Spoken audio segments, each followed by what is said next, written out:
Shalom, Ahab wa Baraka.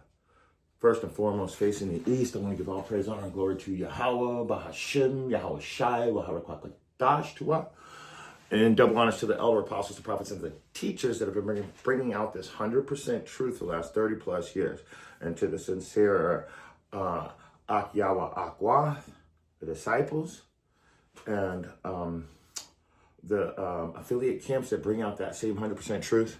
Salutations. Let's just get right into it. Well, it looks like we're in Jacob's trouble. Just because you're not getting the full dose of it yet, some people are. There's people out there that are getting a full dose of what would be considered Jacob's trouble. And if you get in the way of the sword, it's just like playing with fire. You play with fire, you get burnt. You step in the way of the sword right now, you're going to get dealt with by the sword. And we've all seen it. Book of Jeremiah, KJV authorized, chapter 30. Oops.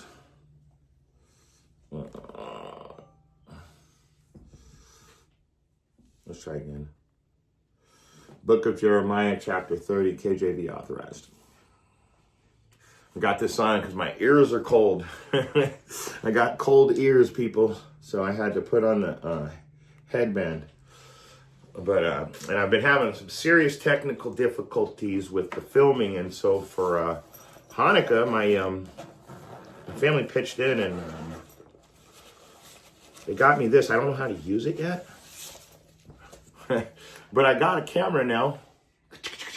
But I don't know how to use it. It has a lot of functions. So when I figure it out, maybe the classes will start coming out just a little bit nicer, able to see, able to hear better. Who knows? It's all about bringing out the word. But I tried to give it back. I was so impressed with it. I was like, oh, one of you kids should take this and do photography classes. So I'm going to make one of my kids take photography classes, and they're going to be using that camera. I need them to learn how to, do things for themselves. Anyway, back to it. Like I said, we're in Jacob's trouble right now. There's people that are getting a full dose of Jacob's trouble. And we're watching the tidal wave. Like when you see a tsunami and all the water starts to suck way out into the ocean and you're just standing there watching it. By the time you can see that wave swelling, it's already too late. And that's what we're at right now. We can see the wave swelling and we can see people getting sucked into it already. And when it crushes down on us, there's already no turning back. You can't outrun what's coming. You cannot outrun what's coming. And like I said, we're already in it. So there's no turning back. You're too close to Jacob's trouble to get away from it. So let's get to it. Jeremiah 30:7. Alas, for the day is great, so that none is like it. It is even the time of Jacob's trouble. But he shall be saved out of it. And who is the he that it's talking about? It's talking about the Israelites. And in fact, to be more specific, it's talking about the 1/3 of the nation of Israel. Because remember,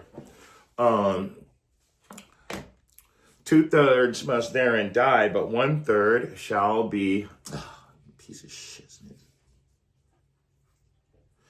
2/3 must die, but 1/3 shall live. And let's get that in Zephaniah 13:8. And it says, I'm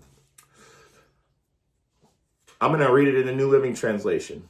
2/3 of the people in the land will be cut off and die, says Yahweh, but 1/3 will be left in the land. So for alas, the day is great. There is none like it. It is even the time of Jacob's trouble, but he shall be saved out of it. So when you go back into it, Zechariah 13:8, it shows you exactly who's going to be saved out of it. So let's get back into it, though. Let's go to the book of Baruch, chapter 2. That's what this class is going to be on. We're going to do Baruch, chapter 2, verses 1 through 15. You know what I noticed before we even get into this? My classes have been getting taken down, and I had about 2 weeks worth of classes where they just made them all private. I'm like, what the? So I didn't even know. So It's been going down over here too. I don't even really get that many views either for them to be doing that. So there must be something that I'm saying that bothers the people or the group that doesn't agree with this. I must be saying something that they really don't agree with. They've been taking down classes. I've just had a lot of stuff happen. I almost got kicked off of YouTube for bringing out an MOTB class because I showed too much information. And I did. I showed it all, and I even had the copyright disclaimer, and they still took it down and said that I was, like, the whole science community came after me. So we are definitely in it, and they're coming after us. They're coming after our channels. They're coming after our families. They're coming after our neighbors, and ultimately, they're coming after you. They're not hesitating anymore. They're doing it right in our faces too. I watched a video where the guy tried to make it look like a botched robbery and killed some black people. And guess what? He's a white dude. So did they listen to him? They listened to the white guy and said, oh, he must have been correct. I mean, look, these Negroes, these niggers, they're always causing trouble. But then when you look at the statistics, 80% of crime is actually done by white people. And not a skin color white people, Edomites. I'm wondering if our people, you know why our people do so much wickedness? Because they poison us in the air. They put lead in the water. They put the food, they make the food highly cancerous to us. Think about those things. There's all those things that we're dealing with, and guess what? It has a chemical reaction in your brain, especially the lead in the water. It'll make you fucking crazy. Yes, and only but for the lack of better words, it'll make you go crazy running around the streets acting a fool. But imagine if we had clean water like everybody else, and they didn't put the barcodes on your food so they could separate the good food that they want to give to the people that they like. And then these barcodes over here for these other people. Why do you think you have barcodes? So they can separate you.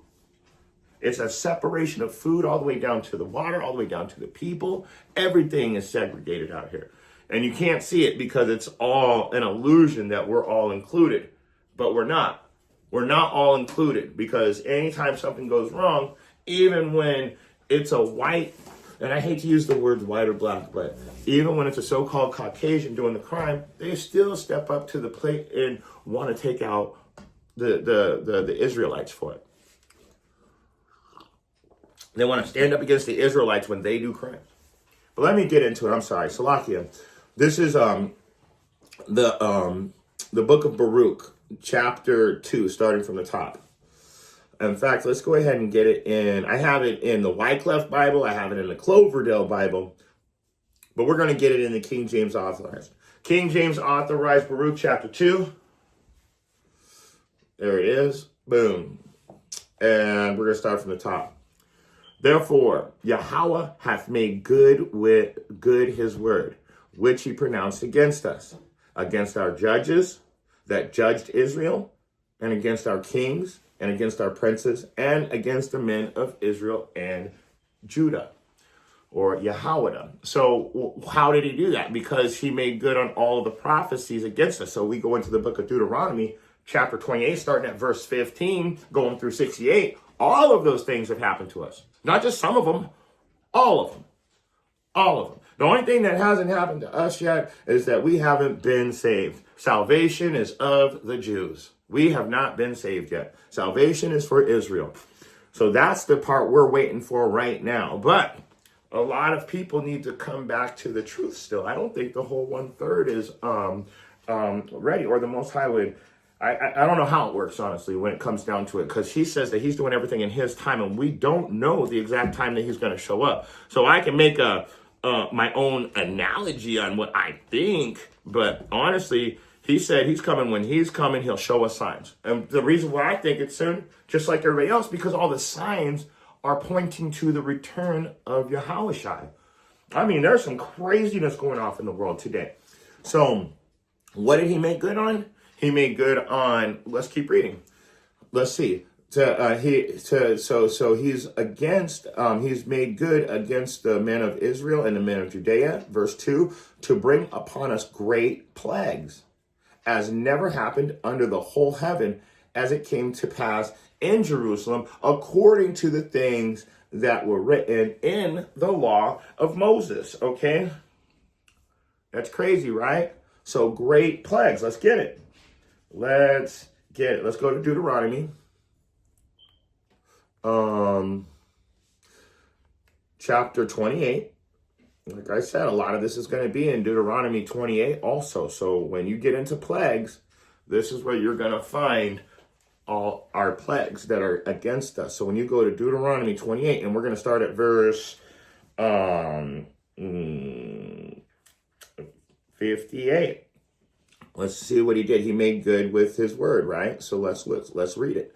This is Deuteronomy 28 and 58. If thou wilt not observe to do all the words of this law that are written in this book, that thou mayest fear this glorious and fearful name, Yahweh Bahashem Yahweh Shai, then Yahweh will make thy plagues wonderful, and the plagues of thy seed even great plagues, and of long continuance, and sore sickness, and of long continuous. Moreover, he will bring upon all the diseases of Egypt, which thou wast afraid of, and they shall cleave unto thee. In fact, let's read 61. Also, every sickness and every plague which is written in the book of the law, them will Yahweh bring upon thee until thou be destroyed. So that's what's happening to us right now. There's all these made up diseases. There's all these things which are consequences for not following the law. So when you think that you're doing right by the Most High and you keep having the wrong result, it means that your prayers are amiss. You're doing the wrong thing somewhere. And so you have to recalibrate your worship. But at this time, you definitely need to pull it together. We all do. We all definitely need to pull it together. So, like I said, he's going to bring on all the diseases. He's going to bring great and wonderful plagues. Now, I could have sworn verse 2 in the book of Baruch, it says, he's going to bring plagues upon us, great plagues. You see that? Such as never happened under the whole heaven. So, and then when you go into, it says right here in verse 59 in Deuteronomy 28, the Lord will make thy plagues wonderful, and the plagues of thy seed even great plagues, of long continuance, of sore sickness, and of long continuance. So has he not done that to us? Think about that. We're having these things done to us right now. Baruch 2 and 3. Then this is another plague against us, which is going to be in Deuteronomy 28 and 53. So Baruch 2 and 3 says that a man should eat the flesh of his own son and the flesh of his own daughter. So we were playing on ChatGPT last night, because my ChatGPT gives the very basic government answer. And so we got on my wife's ChatGPT, and we asked, this is the exact question, and we used Firefly if it couldn't answer yes to a question. And we asked if the Zionists controlled the media. Firefly. Did Zionists drill holes under New York? Firefly. Did Zionists, oh my God, eat the blood of their enemies in the matzah balls? Firefly. Do they sell the dead carcasses to the meat packing plants? Firefly. Is McDonald's one of the main ones? Firefly. So let's read it again. That you should eat the flesh, that a man should eat the flesh of his own sons and the flesh of his own daughters. So you guys probably don't understand that right now completely, but let's go to Deuteronomy 28 and 53. And it says, and this is This is really important that you understand what's going on, because our enemies really do drain the blood of the dead carcass and put it in their matzo ball soup. And then they eat that. They eat the matzo balls. They eat the blood of their enemies. What does it say about we're not supposed to touch blood? We're not supposed to eat any type of blood, right? So it has nothing to do with us. These people are just that wicked. And when you go into I'm just going to say the fast food chains, but definitely at the top of that list, it's Mickey D's, okay? We use that name, Mickey D's. So this stuff is real, and these things are really happening. So going back into it, it says that, let's go back over to, like I said, Deuteronomy 28 and 53. Thou shalt eat the fruit of thy own body, the flesh of thy sons and of thy daughters, which Yahweh hath given thee in the siege and in the straitness wherein thine enemies shall distress thee. So what did it say? A man should eat the flesh of his own son or daughter. These plagues have been fulfilled. These curses have been played out. They're happening to us. And most people are in denial. That's okay. That's the spirit that Yahweh put on you. The spirit that's on me is to think that everything is made up. Everything's fake. I got to test everything. I got to judge everything according to scripture and find out if it's real or fake, especially these days. Like for instance, the Charlie K shooting, fake. I have I have family in the military, and we all know that that bullet would have cooked him. He would have been decapitated. Donald J. T. You know what I'm saying? The Prez. Where's the scar on his ear? I mean, where is it? Not even a mark, not a blemish. Wore a fucking Band-Aid for a day. Do you know that if a high velocity, high powered bullet would have passed by your head that close enough to just graze your ear, it would have sucked the freaking guts right out the side of your head. You wouldn't, if you made it, if you survived, you wouldn't have hearing in that ear ever again. It would have been exploded. So think. Jake Paul fight against Anthony whoever. He goes, what the fuck is that? That was the cue. I said, watch, he's going to knock him out now. He's going to knock him out. That was his cue. Sure enough, within 30 seconds. And if you watch the punch, why do they have such a bad angle from behind him where you can't really see him making that contact? Because it's fucking fake. It's fake. His jaw was broken 2 places. Prove it. Because he did an interview afterwards. He stood there. He wasn't holding his mouth. His jaw wasn't swollen. I've seen a nigga get his jaw broke. His shit was wired shut, sucking through a straw for like 3 to 6 months. This dude's out talking in 3 to 6 days. Give me a break. All fake. Everything we know is a lie. Everything we know is a lie. And you guys got to keep that in... You guys got to keep that in perspective. Everything we know is a lie. So I just wanted to mention that. Now let's get back into it. Verse 4, Baruch, chapter 2. Moreover, he hath delivered them to be subject to all the kingdoms around about us, to be as a reproach and desolation among all the people round about, where the Lord has scattered them. So what does that mean? That we're going to be slaves no matter where we go in this earth because we didn't follow the Most High's laws. And clearly, these are prophecies that were going to happen to us for not following the instructions. So when you see a country where, when I was asking, do the Zionists control the media? It says that we will get down very low beneath them and they will be very high above us in Deuteronomy. Let me find it really quick. You will go down very low. They will lend to you, but you will not lend to them.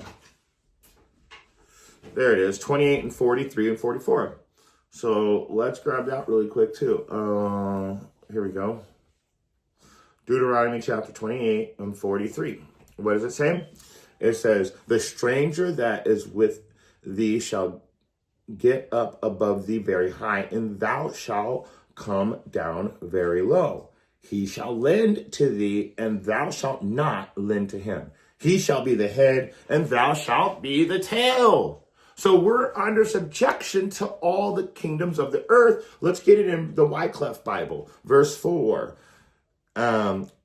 This is beautiful. So in the Wycliffe Bible, in verse 4, it doesn't say, yeah, it does. In verse 4, it says, and he gave them into the hand of all the kings that be in our compass, whole earth, into shame or into reproof, and into desolation in all peoples, among which Yahweh hath scattered us. Even in the Wycliffe Bible is telling you, but we're going to be slaves to all the nations, we're going to be beneath all the rulers. And then when you go over into, like I said, when you're in Deuteronomy 28 and 43, it tells you that we're going to be beneath them. So when you ask if the Zionists control media, hold on now, that's supposed to be these same people? It says that we're not going to have anything. You guys are going to have to understand at a certain point that the plagues that are written in this book determine who we are. It says that they will be for you as a sign and a wonder. And these plagues will be upon you as a sign and a wonder. And so when you go into it, I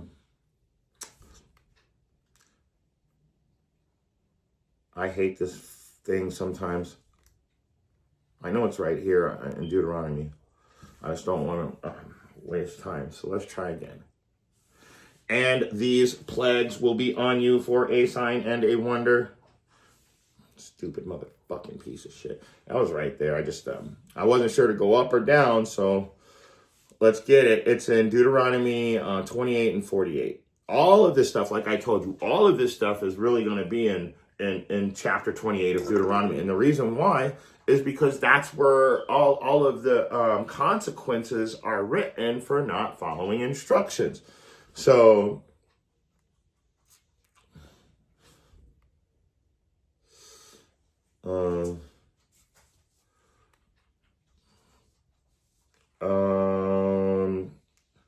yeah, there it is. Let's get it in King James. And this is Deuteronomy 28 and 46. And they shall be on you. This is talking about the curses, the plagues, everything that's written in Deuteronomy 28, starting at verse 15 through 68. And they shall be upon you for a sign and a wonder, and upon all thy seed forever. So we know that all of this time since this was written, these plagues have been on us. So how could we own the news station? How can we have our own country, our own army? That stuff's not going to happen. We're going to be very low. We're not going to have anything. And they're going to have everything. And so that is how you're going to determine who the Israelites are in the last days. It literally tells you that the curses are going to be on you. And they shall be upon thee for a sign and a wonder, and upon thy seed forever. So that way, that sign is to, these are the guys these are the guys from the scriptures. So he's coming to save us, if you're wondering. But we have to come back to the truth first. And so let's read 4 again. Baruch chapter 2 and 4. Moreover, he hath delivered them to be in subjection to all the kingdoms round about us, to be as a reproach and a desolation among all the people round about, where Yahweh hath scattered them. So they're always gonna be against us. That's why it's like last hired, first fired. That's why every demonization in the media is against us, because the people that stole our identity owns the media. So that proves as a sign for them that they will have the sword and the fatness of the earth. That is our enemy. Job 9 and 24, the earth was given into the hands of the wicked. He covered the faces of the judges thereof, if not wherein who is he? So we know who the real wicked are, but people will go into denial. And yes, Amalek is the head of the Edomite tribes. And Amalek just so happens to be called Jewish these days. So let's just keep going. Verse 5. Let's read 2 and 4 again. Like I said, you're going to be subjection to the kings round about us. So we're going to, not only the kings, but the people, everybody's going to be ahead of us. Everybody's going to be on top of us. Everybody's going to be doing something to us. And we're just going to be under their subjection because the Most High has taken our power away. That's how we can be so much stronger, smarter, healthier, everything, and still have no power against these people. The earth was given into the hands of the wicked. We've been given the curses. And when this is over, we'll take our rulership back. That's why everyone's like, oh, you're a liar. That's not real. Because they understand their consequences are also coming. So back to the beginning of the class, I told you that during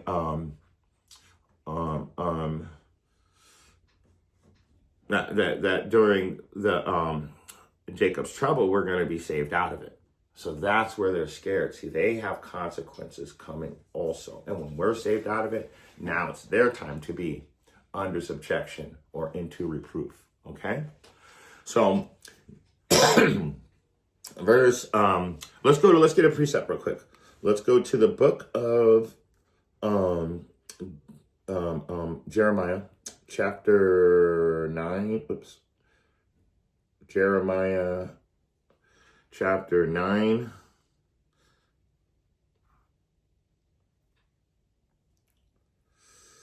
And 16. Let's just we're just going to get confirmation. Like, this is written throughout the Bible, so we know that these things were going to happen, are going to happen, have happened, and continue to happen to us. That's why I like to explain to people that the things that are happening to us right now are perpetual. They're perpetual. In other words, they just keep happening over and over and over until it's like a broken record. Until Yahushua comes down and destroys this place, these things are going to keep happening to us as a whole. Now, some of you, well, I just not because I got a blessing, because I got money and I got this. That's not a blessing. A blessing is understanding these scriptures. A blessing is being saved out of a hard time. Having money is a strength and a power. And I mean, used correctly, it's a blessing. But just to have a bunch of money and consider it a blessing, you're wrong. You're absolutely wrong. And the Most High will show you in time that that's clearly no blessing. And how'd you get the money in the first place? Getting away from that, going back to Jeremiah chapter 9 and verse 16. I will scatter thee among the heathen, whom never they nor their fathers have known. That's us right now. We're still scattered among the heathen unto this day. And I will send a sword after them till I have consumed them. I told you, you get in the way of the sword, you get chopped up. That's all there is to it. Until Yahushua comes and saves us, we are not able to protect ourselves without this book because we have no power in this realm at this time. And he's going to flip things back to, so remember, everything's upside down and backwards. He's going to flip it back to the right side and put things back in order. So we have to follow through with it. It's crazy, but it's true. Going back over to Baruch chapter 2 and verse 5 again. Thus we were cast down and not exalted, because we have sinned against Yahweh Bahashem Yahushai and have not been obedient unto his voice. I've been telling you from the beginning, the plagues, the curses, is because we're not following instruction. And then there's a bunch of you out there that are just blockheaded, that you're never going to follow the instructions. So you're never on this side going to be saved. You really think that strength and power is within the men and the armies and the horses and the money. But can't the Most High just like take all the money away, break the leg on the horse, put a spear through the men? I mean, he can do all these things. So what do they have? What's their strength? They don't have a strength. They have time and very little of it. That's all they got. but their strength is fading. They used to have a power, but now the veil has been lifted. That veil that lets you almost see things, like you can see the silhouette of everything, but you can't quite make it out. But when you remove the veil, you can see things clearly for what they really are. And that's what the Most High is doing right now with us. He is removing that veil so we can clearly see who's corrupt and who the real children of Israel are. So that means that the signs in the season are showing that it's almost time for our curses to be over and us to go back to the kingdom and to how is it written? We gotta he's gonna remove the stony heart and replace it with a fleshly heart. Let's get that. He's gonna remove the stony heart and replace it with a fleshly heart. Ezekiel 36 and 26. And let's get it. And it reads, a new heart also will I give you, and a new spirit will I put within you. And I will take away the stony heart out of your flesh, and I will give you an heart of flesh. So he's going to get rid of our worldly mind, and he's going to put the righteousness back in us. That's why it would be like breaking the laws in the kingdom would be like jumping off a cliff. It would literally feel like that. Oh, I can't just jump off a cliff. No, you can't, and neither can I. So that's how it would feel. Just like how it feels okay right now. You can just do anything you want. Do as thy will. That's all satanic. That is Satanism. Do as thy will. Sure. Yeah. Okay. Let's go back to the book of Baruch and verse 6. To the Lord Yahweh appertaineth righteousness. So like things that appertaineth to him, righteousness. Those are his things. Those are what belongs to him. But unto us and to our Father, open shame as appertaineth this day. So what have we gathered for ourselves? Open shame. Why? Because we choose not to follow the instructions. We're still running around saying the laws are done away with. We're still running around saying all nations can be saved. These are lies. These lies are getting everybody cut. That's why when you go back to verse 1, it says, the Most High has made good his word, which he pronounced against the judges. But look at people like Deacon Hakah. Everybody can be saved. And what did he say live?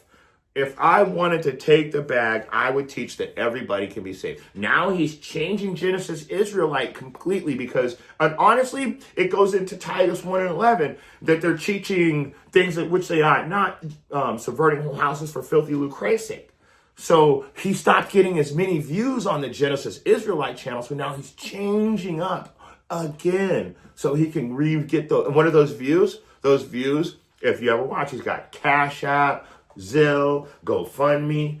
I don't even know all of the things. He got about 4 or 5 of them underneath each of his teachings. So he's doing it for dirty money. And plus, when you work for the government, they'll give you that blank check just as long as you do exactly what you're told. And that's why these guys are changing their channels. They're changing everything up. So open shame appertaineth to this day. Why? Because we're not in the truth. Well, I am, and the brothers that I study with are. And you guys are going to have to find that out later. But the other people that tell you what you want to hear, those people are liars. Because anybody that's going to tell you what you want to hear wants to get something out of you. Now, the people that are willing to tell you the truth and stand behind the truth, whether you get mad and hate them forever or not, now those are the people you should stay close to. But like I said, you probably just get mad at them and run back off into to somebody that's going to tell you what you want to hear. And then they take your money, and then you receive plagues. You receive plagues. Let's go. In fact, it says that we were cast down and not exalted because we've sinned against the Lord. Let's get a precept in Deuteronomy. Let's go back to Deuteronomy chapter 28. And starting at verse 48. 28 and 48. And hold on. 28 and 48. And it reads, therefore, let's start at 47. Because thou servest not the Lord Yahweh with joyfulness and gladness of heart for the abundance of all things, therefore shalt thou serve thy enemies. What did I just tell you, man? We're below, they're above. We can't rule. They're in rulership right now. Job 9 and 24, the earth's given to the hands of the wicked. It all works together. So therefore, thou shalt serve thy enemies. Because thou servest not the Lord thy God with joyfulness and gladness of heart for the abundance of all things. So if we would have followed the instructions, we would have had everything. And everybody else would have been suffering these curses in front of us. But we didn't do that. We decided that we wanted to be a part of the world. And we wanted to be a part of the other nations. We wanted to worship the other nations' gods. What we didn't understand as the nation of Israel, we are the sacrifice for all the heathen gods. They want to get rid of us all because once they think if we can get rid of all the Israelites, then there is no blessing. And so you can't fulfill the blessing, which is true. We outnumber the sand, which isn't true. You'll never be able to take our blessing when the Yahweh, Bahashem Yahushai, gives us back our true identity and puts us back in our land and puts righteousness back in our minds. It's never going to change. You guys are doomed. You guys are running out of time. You got a very little time. But like I said, because thou servest not the Lord thy God with joyfulness and gladness of heart, we're stuck in this position. So what are we doing at this time? We are waking up to the truth. Let me keep reading. Therefore shalt thou serve thine enemies. There it is. Which Yahweh shall send against thee in hunger and thirst and nakedness and want of all things. And he shall put a yoke of iron upon thy neck until he hath destroyed thee. How much more that's that sign and that wonder. And they shall be on you, upon thee for a sign and a wonder, and upon thy seed forever. This is one of those signs. Who wore a yoke of iron upon their neck? Who wore the yoke of iron? That was a physical thing they did to us. But that yoke of iron was hardcore bondage slavery. So you'll wear a yoke of iron upon thy neck until thou be destroyed, right? Watch this. Pictures of slaves wearing the yoke of iron upon their neck. Getty Images, 67 slave images. So I'm just going to give you an idea. Do you see those yokes of iron? You see how they go on the neck? You see these guys? How about that guy right there? And so you see him running through the forest. Well, so this is a real thing. They really put a physical yoke of iron upon our necks. And the point is the ones have they stick out about this far away from your head too, like where my arms are. And they have bells on it. So if you go running through, they can hear the bells. And you can't, I don't know like how they can't just reach up and pull the bells off, but they also have the other ones with just long going out, those long iron bars are very specific. I showed you the guy running through the forest, right? Well, that guy, what happens is those bars will get caught on the branches and slow him down. And then the slave master sends the dogs out after him, and then the dogs instantly catch him. There's nothing he can do because he has these long fucking iron yokes on. So they make you wear that because you're a flight risk. And then when they catch you, they beat the brakes off of you. And if you're lucky, you don't die. Now, you keep doing that, you keep getting beat to death. And so after a certain amount of time, you're going to be like, nah, man, because Massa's going to beat me to death if I try to break away again. You see what I'm saying? And so now they've worn that yoke of iron upon their neck until they're destroyed. It's also a mental thing, too.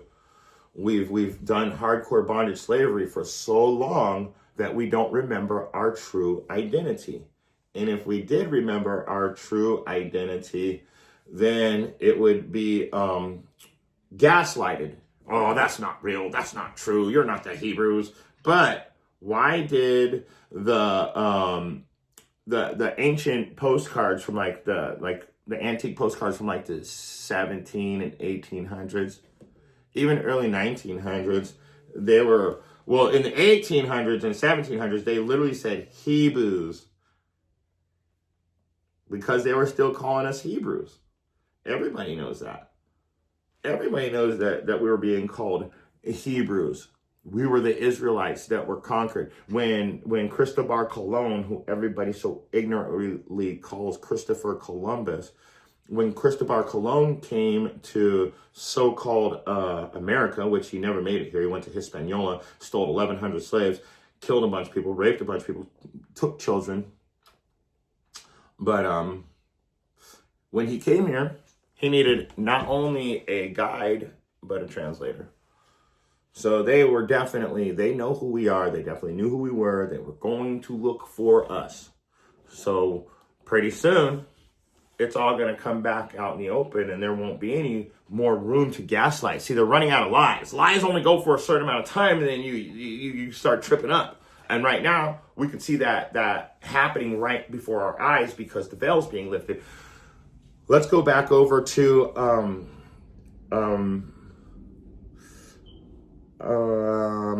Deuteronomy 28. Let's read 49 and 52. The Lord shall bring a nation against thee from afar, from the end of the earth, swift as the eagle flieth, a nation whose tongue thou shalt not understand, a nation of fierce countenance, which shall not regard the person of old, nor show favor to the young.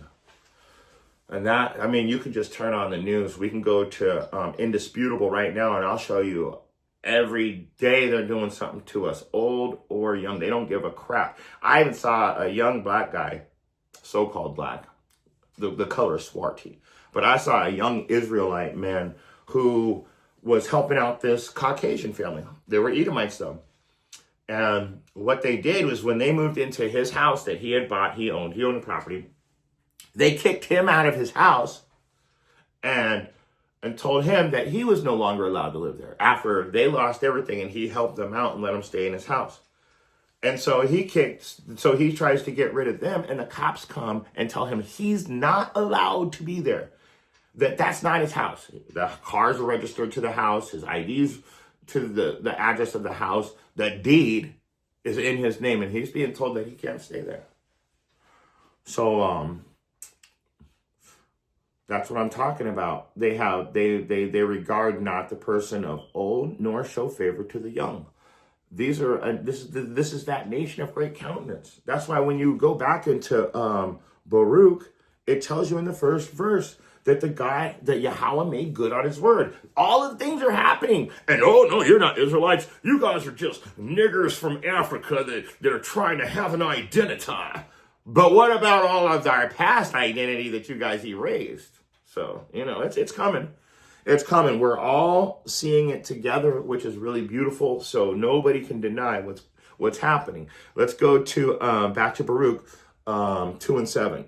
So for all these plagues are come upon us, which Yahweh, I'm in Baruch, yeah. For all these plagues have come upon us, which Yahweh hath pronounced against us. Like I said, all this stuff has already happened to us. But everybody's gaslighting you. They're telling you, oh, no, that's just you can't use that. You can't say that because it says slave ships in Deuteronomy 28 and 68 that you were the ones on slave ships. Why not? We're the only ones that went into slavery on ships for hundreds of years, millions upon millions of people transported, scattered to the four corners of the earth. But nah, that's not us. It must be somebody else. Those were just Africans. We don't even look like Africans. When I was a little kid, you called me an African. Those were fighting words. When I was a little kid, we weren't called Africans. Never, ever, never were we in that position to be called an African. All of a sudden, we're African American. No, I'm not an African American. I'm an Israelite. Yashar Allah. And I know who I am, and I'm trying to teach my brothers and sisters who they are. So,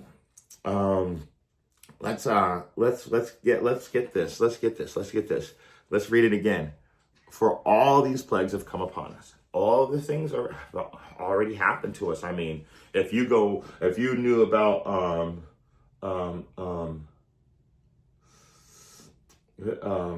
who is it? Sarah and the Seven Sons. I think I'm saying her name wrong. I know I am.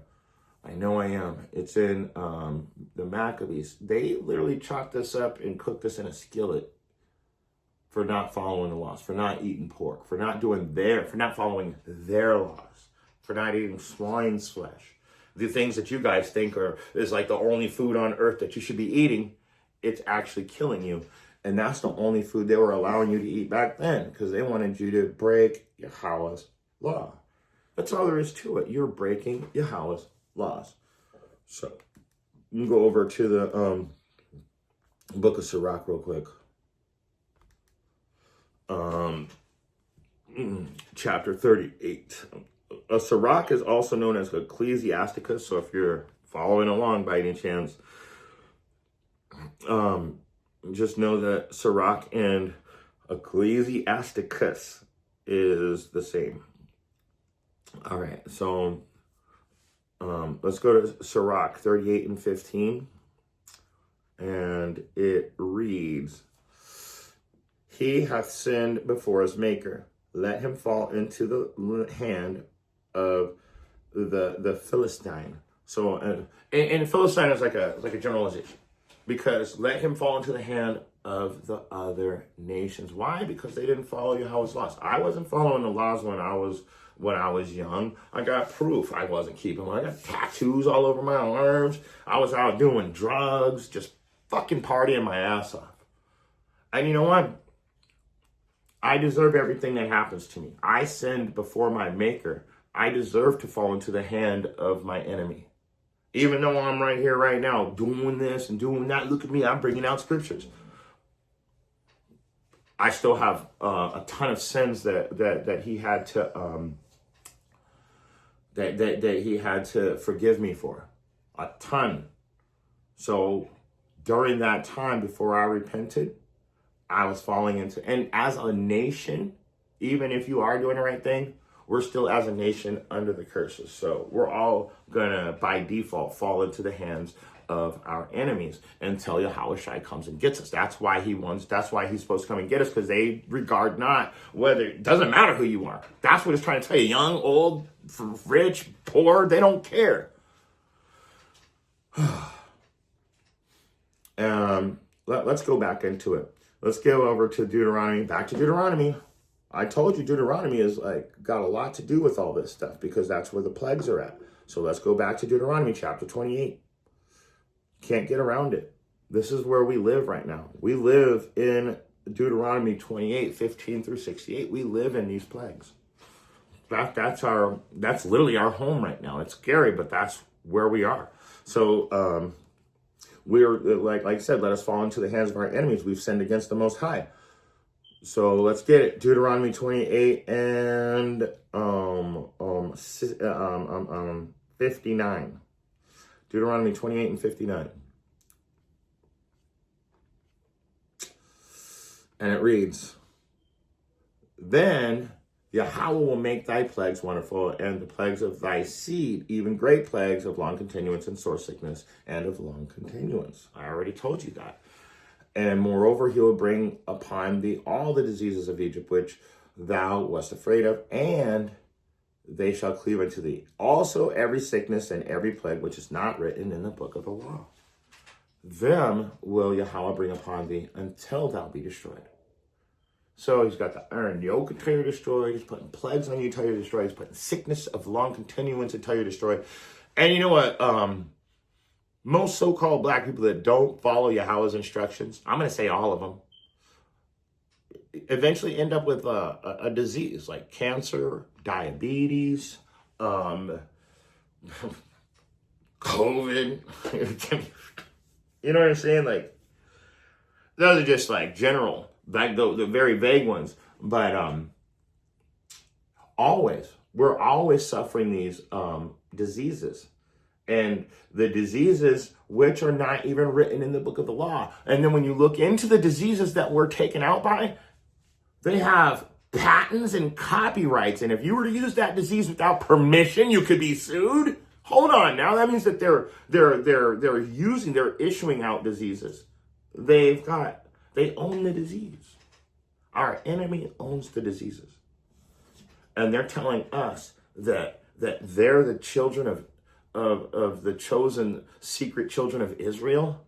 Really? But you own the diseases? You go to Tel Aviv and they have the biggest alternative lifestyle parade in the world, which is punishable by death in the Bible. But these are the people these are the chosen ones of Yahweh. Isn't that crazy how that works? It's crazy. So let's keep reading. Also, every sickness and every plague which is not written in the book of the law. That's us right now. What are the plagues? The plagues are all of the atrocities that they're doing to us. We're plagued with last hired, first fired, lowest wages. Any little thing you do can and will be used against you. You're guilty until proven innocent. A so-called Edomite can go in and rob a store, but they're going to march up and down the street saying we need to take back our power, and then they're going to show you a bunch of black people. What is going on here, people? So like the 100th monkey, this is a crazy thing. It's like a collective consciousness. So when we all start to wake up, everybody, it becomes like a collective consciousness. We all start to understand the truth. Why do you think they gaslight? Why do you think they have so much media against us to fight against that collective consciousness, which is at this point starting to win? No matter what they say, everybody's like, oh man, they're lying again. I can tell.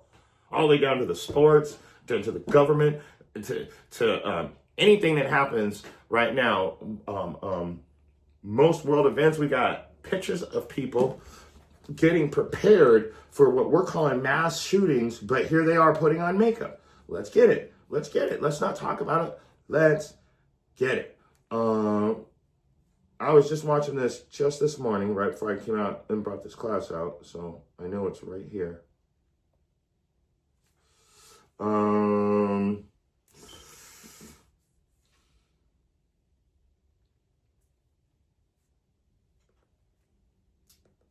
come on.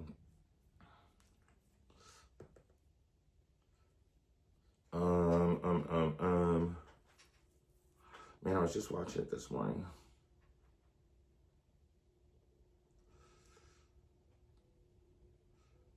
Oh, I can't find it now. I can't find it, but it's a collective. So, what I'm trying to say is when a person goes out and they start speaking the truth, and then 2 people are speaking the truth, and 10 people are then 20, and then 40, and then 80, and then next thing you know, it's 160. Now it's 240, or you see what I'm saying? It just keeps going higher and higher and higher and higher and higher. And then all of a sudden, people that, this is the weird part about it, and this is scientifically proven. When everybody starts thinking the same thing, people that haven't even heard that truth start to think that. And that is what collective consciousness is. It's crazy how it works.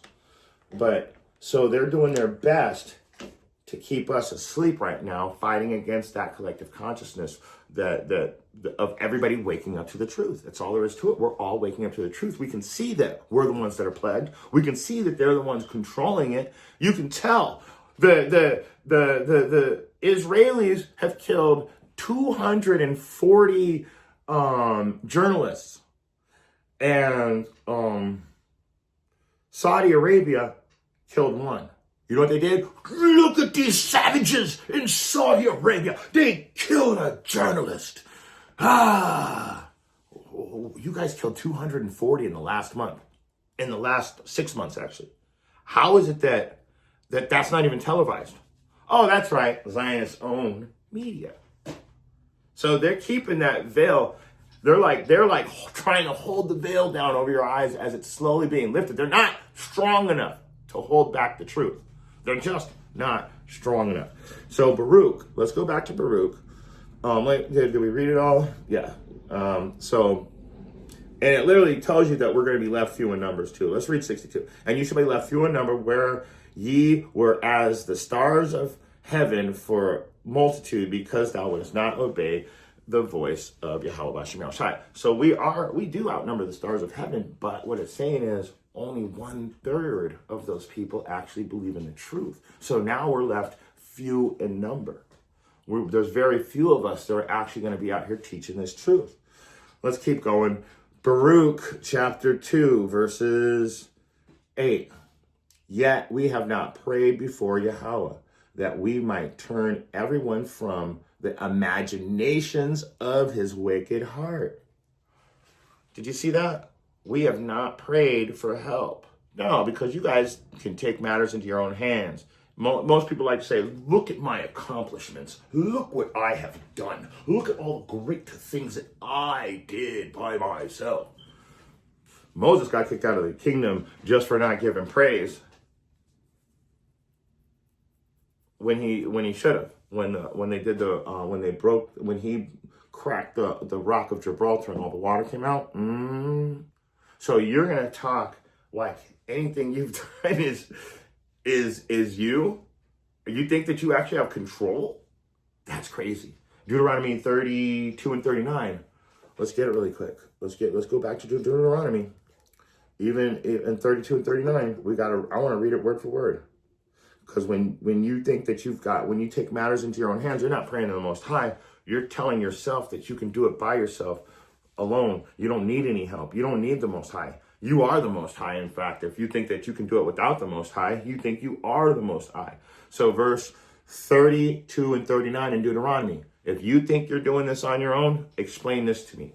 See now that even I am He. There is no God with me. I kill and I make alive. I wound and I heal. Neither is there any that can deliver out of my hand. So how did you do everything with your own power when He's saying that He's the one that wounds you, heals you, keeps you alive, and kill you if He wants to? There's no other God with Him, and there's nobody that can be delivered from Him. So how is it that you did it all on your own? I mean, there's other scriptures too that back that up, that reinforce that everything is done through the Most High. You don't have free will. According to Job 33, 15 through, or 14 through 16. Remember, in the dream and the vision of the night, when deep sleep falleth upon men in his slumberings, that's when the Most High seals your instructions. Whether it's like, so He's telling you what you're going to do, whether you like it or not. He sends the angels down and they whisper right in your ear in your deep sleep. You guys have no control, but you're going to insist that you took matters into your own hands, which goes right into I did not pray unto the Most High, because that's the first thing you're supposed to do. When you get something good in your life, all praise, honor, and glory to Yahweh, Bahashem, Yahushai. Something bad happened in your life, all praise, honor, and glory to Yahweh, Bahashem, Yahushai. Please help me. You know what I'm saying? Send me a blessing. Forgive me of my sins that I'm being cursed. You know, you got to bring the Most High in first. So let's keep going. 1 Kings chapter 11. Let's get that real quick. Another little quick precept. 1 Kings chapter 11.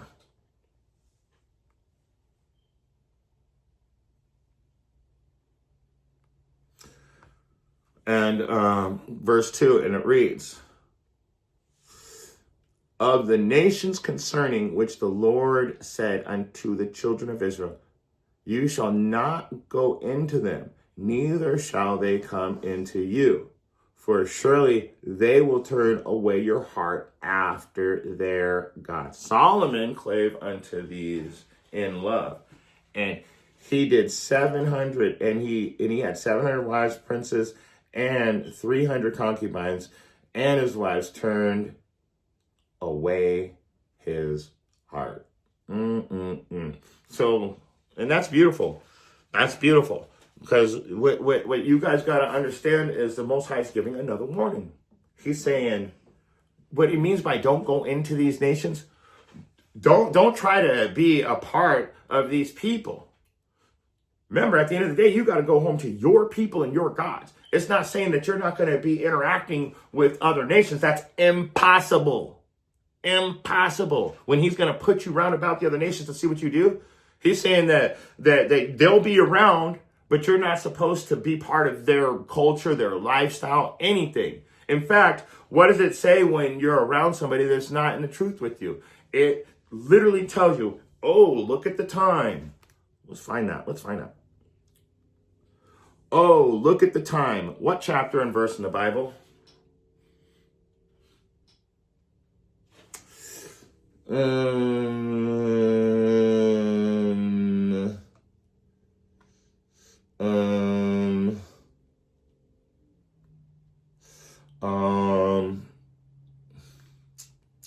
I forget how it goes. When thou art with non-believers, oh, look at the time. What chapter and verse in the Bible? Interested.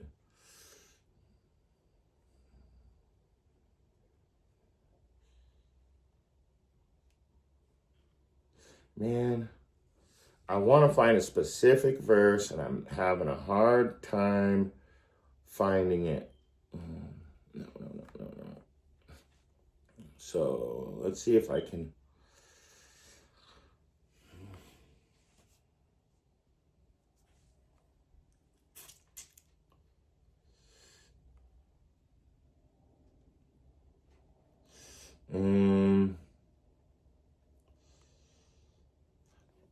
I can't find it, dang it.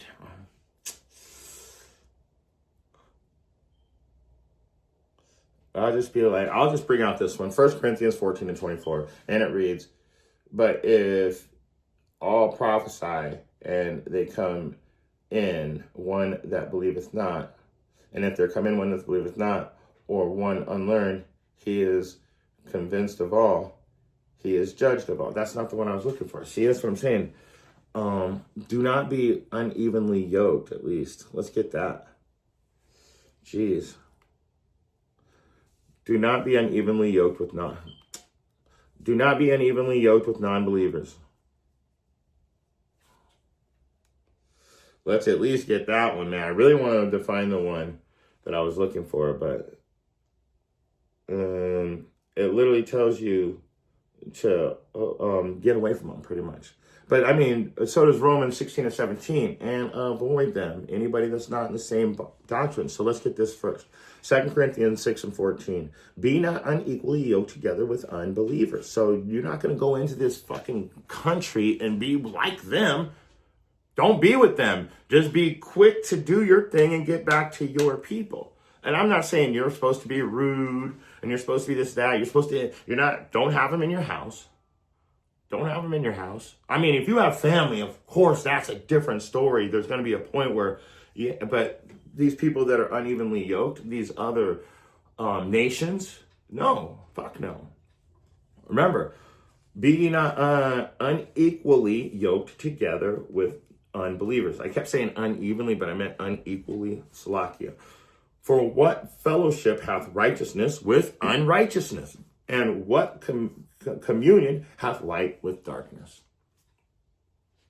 So there's no real reason to be around them. It's not like you guys are gonna make some kind of foundation together. It's not gonna happen. What's gonna happen is, at the end of the day, you're gonna go back to your God and your people, and they're gonna go back to their God and their people. And the belief is gonna stay that way. The belief is going to stay that way, that they believe what the Most High put in their spirit to believe, and you're going to believe the scriptures that the Most High gave to you. So let's get back into it.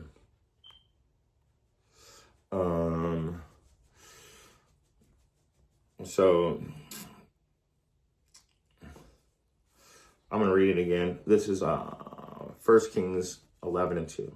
Of the other nations concerning Yahweh said unto the children of Israel, you shall not go in to them, neither shall they come into you. For surely they will turn away your heart for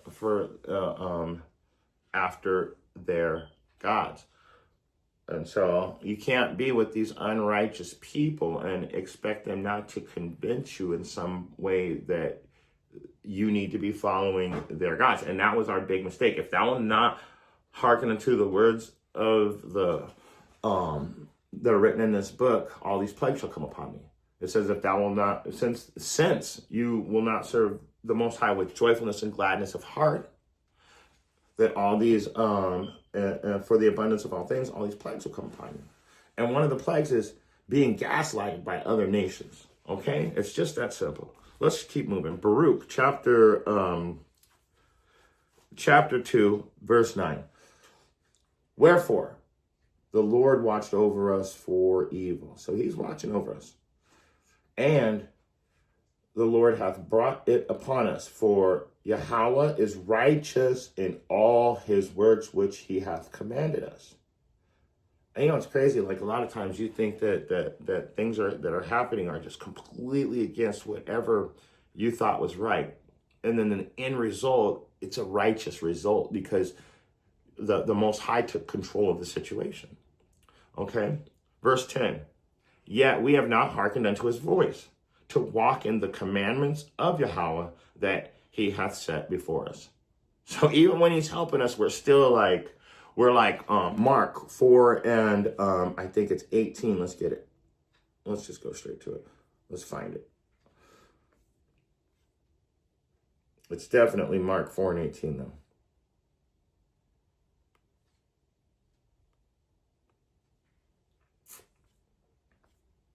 And it reads, and these are they which are sown among thorns, such as hear the word, and the cares of the world and deceitfulness of riches and the lust of other things enter in, choke the word, and it becometh unfruitful. So let's read 9 again. Wherefore the Lord has watched over us for evil, and the Lord hath brought it upon us, and the Lord hath brought it upon us. For the Lord is righteous in all his works which he hath commanded us. But here it is, right here. Listen carefully. Here's the point.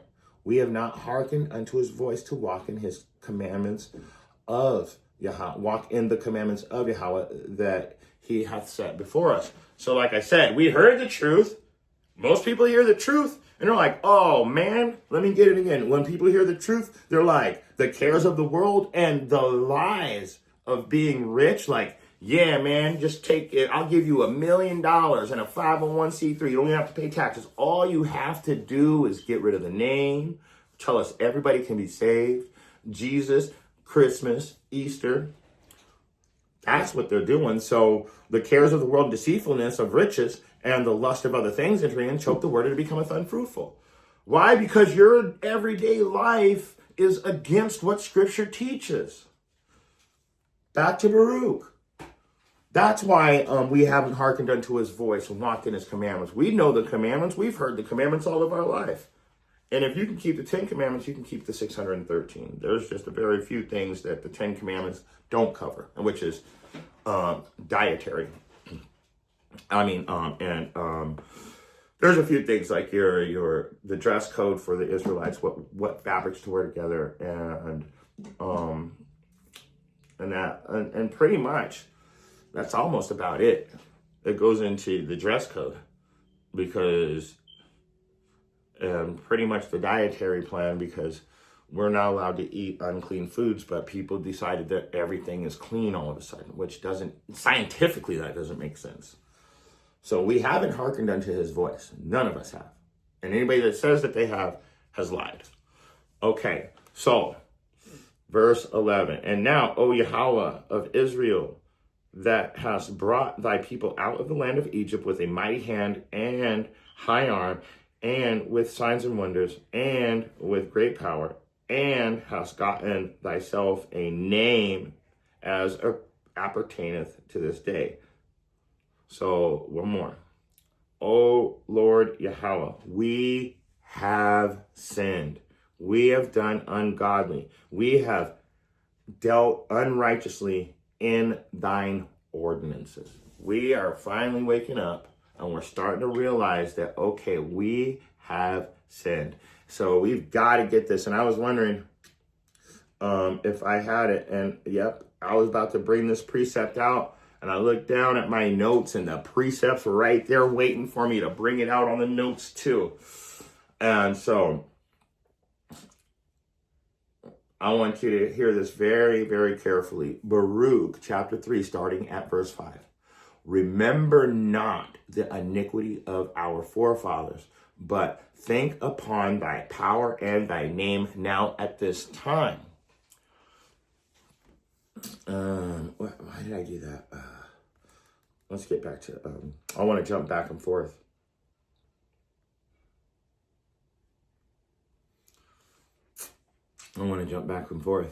So,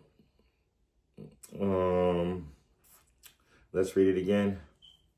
O Lord Yahweh, we have sinned and we have done ungodly, we have dealt unrighteously in all thine ordinances. So that right there, we're waking up. And then it says right there, remember. So now we jump to Baruch chapter 3 and start at verse 5, because now we're admitting that we didn't follow the laws. Like how, because we were living a Baruch 4 and 18 and 19 lifestyle. Well, that's unfruitful. We can't do anything with that. I can't keep the laws. But now it's telling you that that we are admitting, hey, wait a second, we've sinned against you, Father. We're waking up. That veil's being lifted. So verse 7 again, and for this cause, verse 5 again, remember not the iniquities of our forefathers, but think upon thy power and thy name now at this time. For thou art the Lord Yahweh, and thee, O Yahweh, will we pray. So now we're waking up. We're starting to realize that we've gone against our instructions, and so we need to come back to the truth and praise the Most High. Verse 7. And for this cause, thou hast put thy fear in our hearts. So he's waking us up. The fear is knowing right from wrong. And knowing right from wrong and choosing right is righteousness. Righteousness. So he's put the fear in our hearts to the intent that we should call upon thy name.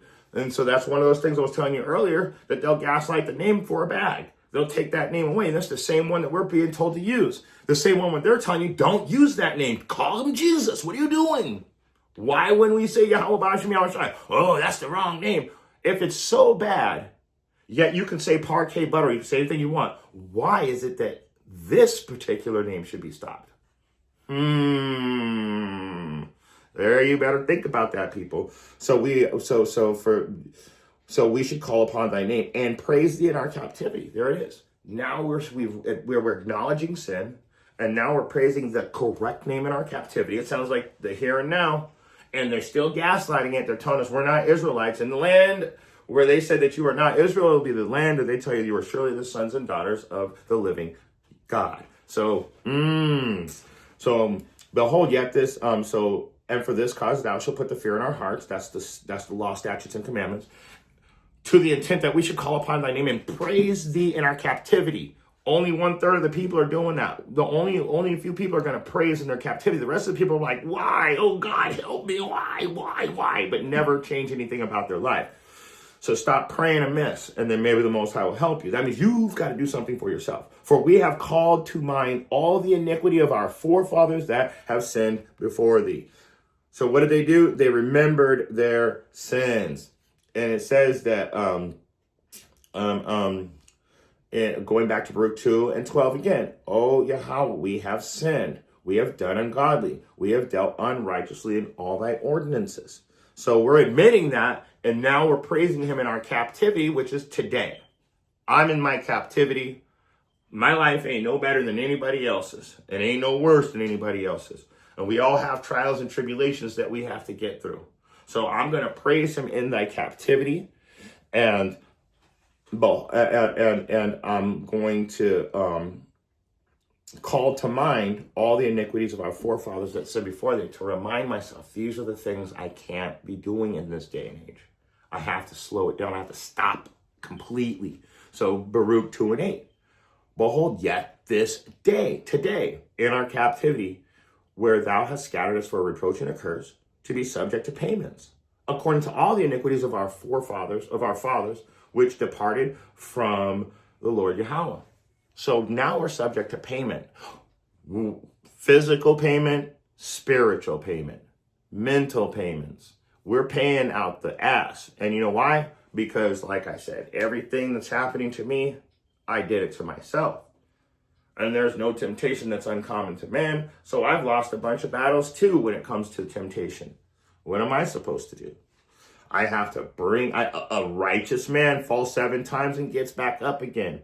So that righteous man, everybody, in other words, everybody's going to make mistakes. But it depends on whether you come back to the Most High and praise Him in your captivity, or if you stay over there at Mark 4, 18 and 19, worrying about your money and your lifestyle. Let's go back into it. Baruch chapter 2. And let's make sure I got everything in 3. And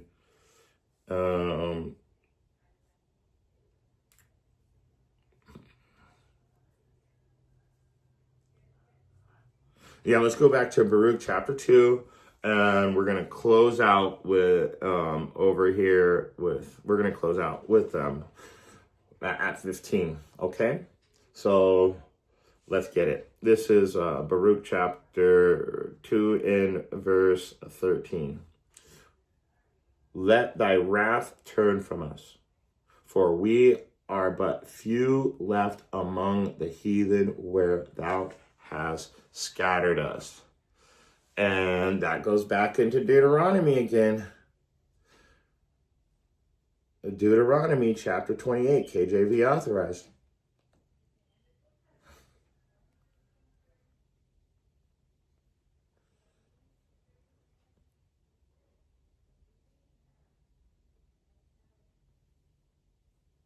Come on. Putting it 2 pages back.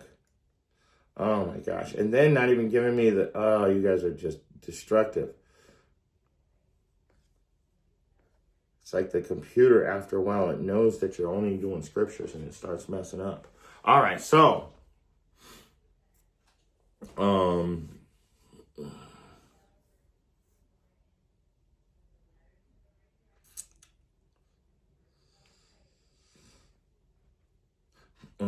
Let me find it real quick. They have left us few in numbers, because thou wilt not hearken to the voice of the Lord.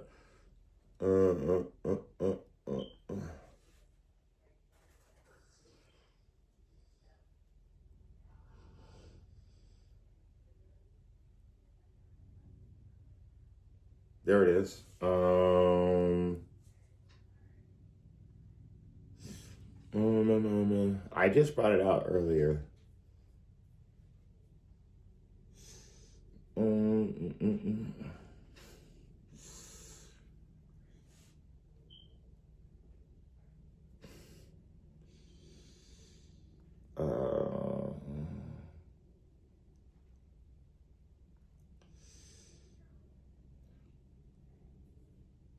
Here it is.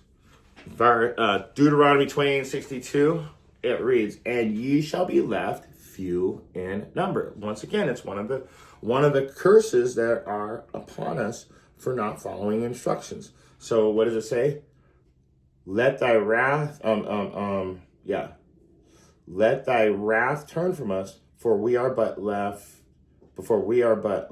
among the heathen where thou hast scattered us. But I'm sorry, Salakia. Verse 13 again. Let thy wrath turn from us, for we are but a few left among the heathen where thou hast scattered us. So what it's saying, though, is what you guys got to understand. It's saying that there's only a few of us that are actually following the instructions.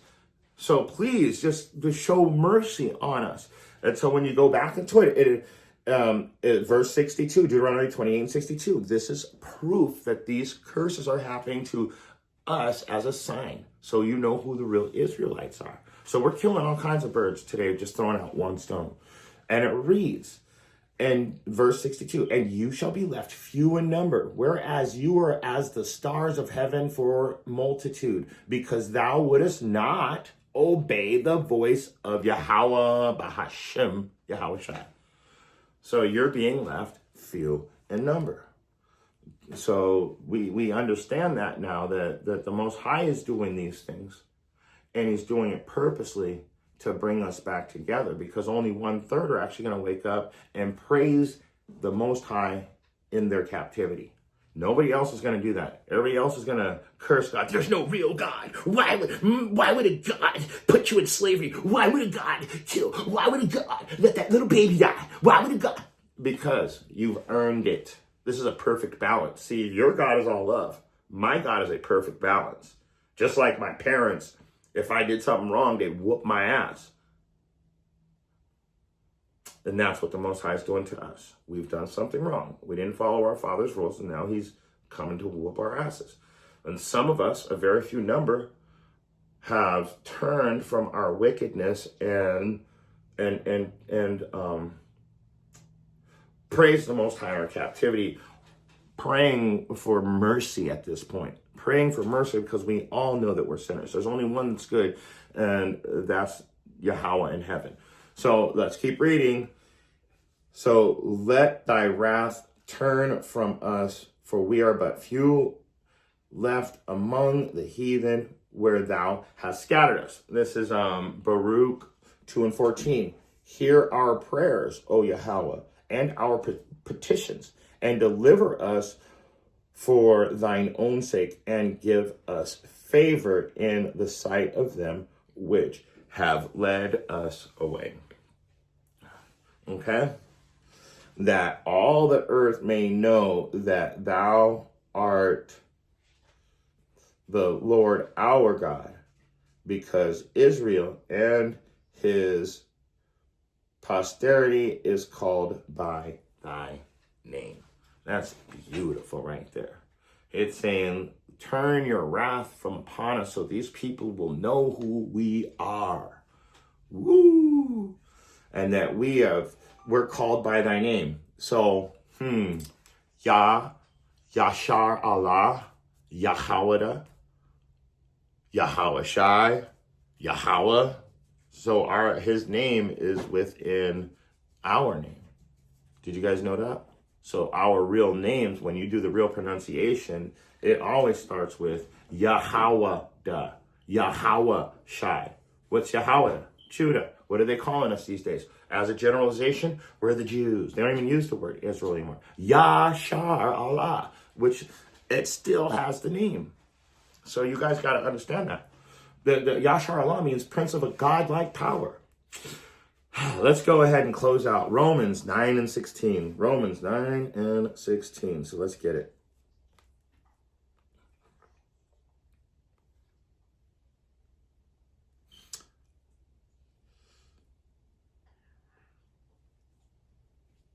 Romans 9 and 16, and it reads,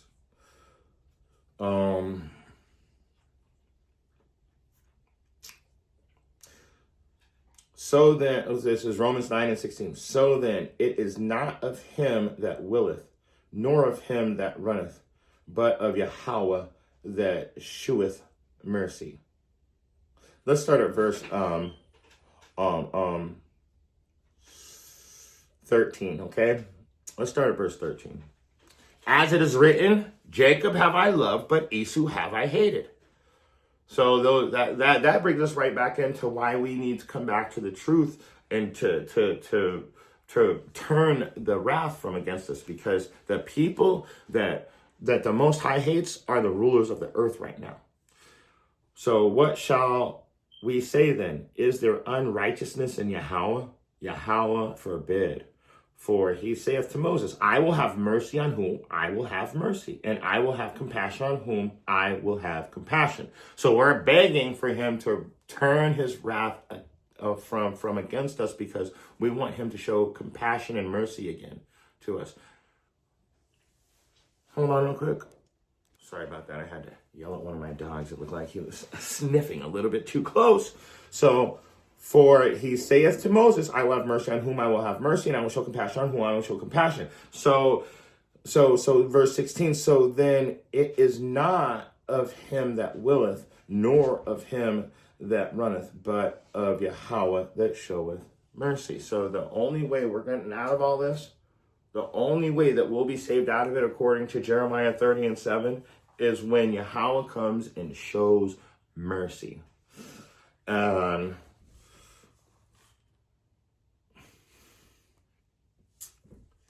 In fact, let's read 17 too, because this is really important. Because he's got, like I said, why is our enemies in power above us? Why do they have all this power over us, right? What do they do? How is it that they have? But listen, he's going to show mercy on who he's going to show mercy, and he's going to have compassion on who will have compassion. Verse 17, for the scripture saith unto Pharaoh, even for this purpose I raised thee up. So he is the one that made Pharaoh the way he was, that I might show my power in thee, and that my name might be declared throughout all the earth. And we still to this day understand those 10 plagues that were done in Egypt. So his name was proclaimed throughout the earth. And then the way they do, they said, change it. Verse 18, therefore hath he mercy on whom he will have mercy, and whom he will hardeneth. So if you're out here and you're part of that 2/3, he hardened your heart. And it says so. If you're out here and you're part of the other nations and you're rising up against the children of Israel, which is a common thing, he's hardened your heart to do that so he could show his power. That means that there's going to be a point where he's going to show his power against you. You guys understand that?